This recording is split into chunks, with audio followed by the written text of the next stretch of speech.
दोस्तों, सावन का महीना पूरे साल का सबसे खूबसूरत महीना कहलाता है।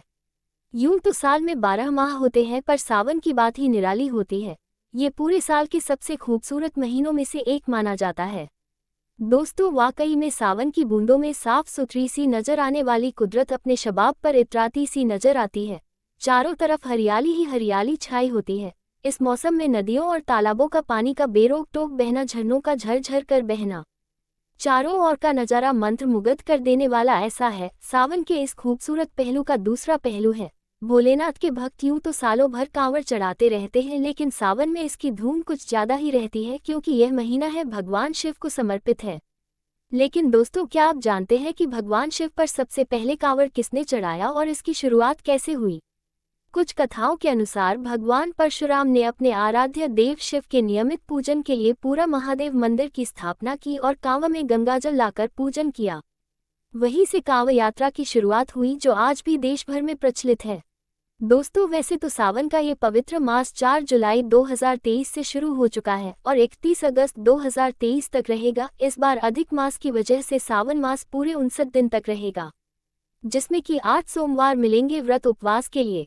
ऐसे में सभी शिव मंदिरों में भगवान शिव की पूजा बड़े जोर शोर से होने लगी है और सभी भक्तजन पूरे जोर शोर से भगवान शिव की पूजा आराधना में लीन हैं।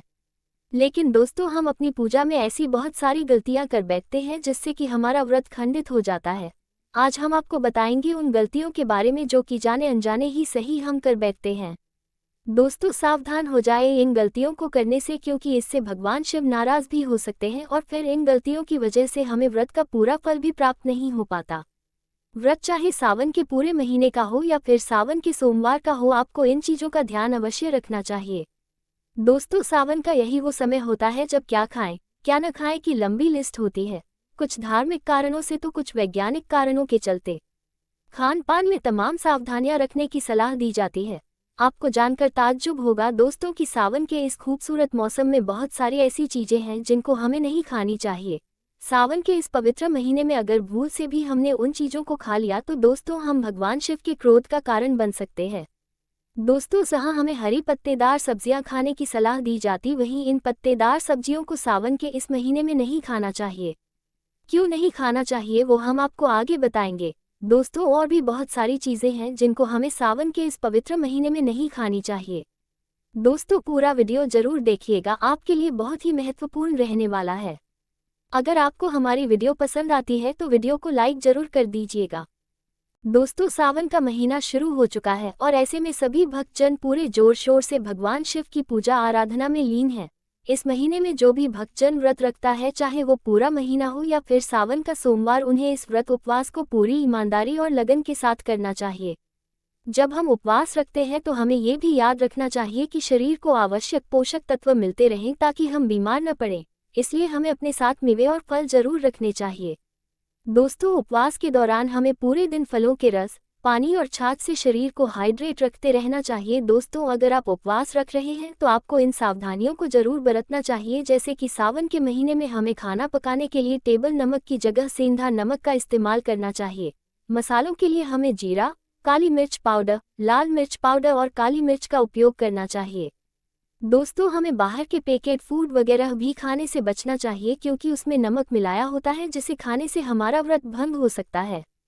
हमें पैकेट जूस जैसे तरल पदार्थ भी नहीं पीना चाहिए, क्योंकि दोस्तों, इसमें केमिकल वगैरह डाला हुआ होता है, जो कि व्रत उपवास रखने वालों को नहीं लेना चाहिए। इससे भी आपका व्रत भंग हो सकता है। और एक खास बात दोस्तों, सावन के महीने में हमें हर हाल में प्याज और लहसुन के सेवन से बचना चाहिए। साथ ही पूरे सावन के महीने में मांस, अंडे और शराब का सेवन भी नहीं करना चाहिए। ये सब सख्त वर्जित है। दोस्तों, कौन सी ऐसी सब्जियां हैं जो हमें सावन के महीने में नहीं खानी चाहिए, आइए हम आपको बताते हैं। सबसे पहले तो आपको सब्जियों में बैंगन खाने से बचना चाहिए। इसकी भी वजह सावन में पनपने वाले कीड़े ही हैं। अक्सर आपने देखा होगा कि कीड़े बैंगन में घर बनाकर रहने लगते हैं।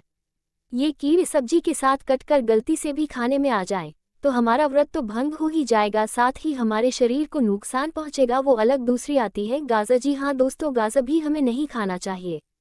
हरी पत्तेदार सब्जियां, साल भर हर कोई हरी सब्जियां खाने की सलाह देता है, पर सावन में हरी पत्तेदार सब्जियां भी न खाने के लिए ही कहा जाता है।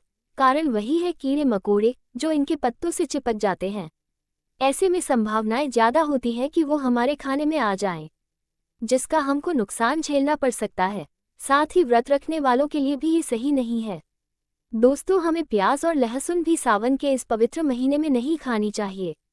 दोस्तों, आपको जानकर आश्चर्य होगा कि सावन में कड़ी और दही खाने की भी मनाही है। सिर्फ कड़ी ही नहीं, कच्चा दूध का सेवन भी हमें इस महीने में नहीं करना चाहिए। सावन में भगवान शिव को कच्चा दूध चढ़ाया जाता है, इसलिए कच्चा दूध नहीं पीना चाहिए। इसका वैज्ञानिक पहलू भी है। इस मौसम में कई अनचाही घास उगाती है, उन पर कई तरह के कीड़े मकोड़े भी लग जाते हैं। माना जाता है कि गाय भैंस सावन में ऐसी ही घास चरती है, जिसका असर उनके दूध पर भी पड़ता है। ये दूध सेहत के लिए फायदेमंद नहीं होता, इसलिए दूध और अन्य डेयरी प्रोडक्ट्स के इस्तेमाल की इस महीने में नहीं करनी चाहिए। दोस्तों, अगर हम इन चीज़ों का सेवन करते हैं तो सावधान हो जाए दोस्तों, क्योंकि भोलेनाथ हो सकते हैं हमसे नाराज। इसका अंजाम भी बुरा हो सकता है। हमको कई आर्थिक परेशानियों का सामना भी करना पड़ सकता है। भगवान शिव जितने भोले हैं उतने ही वे बहुत क्रोध वाले भी हैं, जो कि भयंकर हो सकता है। आप सब तो ये जानते ही होंगे, उन्होंने तांडव नृत्य ऐसे ही नहीं किया था जिसके चलते पूरी पृथ्वी आग में झुलस रही थी। इसलिए दोस्तों, इन चीज़ों का सेवन करने से बचिए। भगवान भोलेनाथ की पूजा में इन 5 चीज़ों को भी नहीं चढ़ाना चाहिए। भगवान शिव को शंख से जल नहीं चढ़ाना चाहिए, इससे भोलेनाथ हमसे रुष्ट हो जाएंगे। उनकी पूजा में तुलसी का पत्ता, हल्दी, कुमकुम और तिल जैसी चीज़ों को तो बिल्कुल नहीं चढ़ानी चाहिए। उनको तो बेलपत्र, धतूरा, भांग और गंगा जल जैसी चीज़ों को चढ़ाकर प्रसन्न किया जा सकता है। तो दोस्तों, ये थी सावन के महीने में बरतने वाली कुछ सावधानियां, जिनको अगर आप पालेंगे तो आपको आपके व्रत उपवास का पूरा फल प्राप्त होगा। अगर आपको हमारी ये जानकारी पसंद आई हो तो लाइक जरूर कर दीजिएगा और चैनल को सब्सक्राइब करना ना भूलें। फिर मिलते हैं किसी नए विषय के साथ, तब तक के लिए धन्यवाद।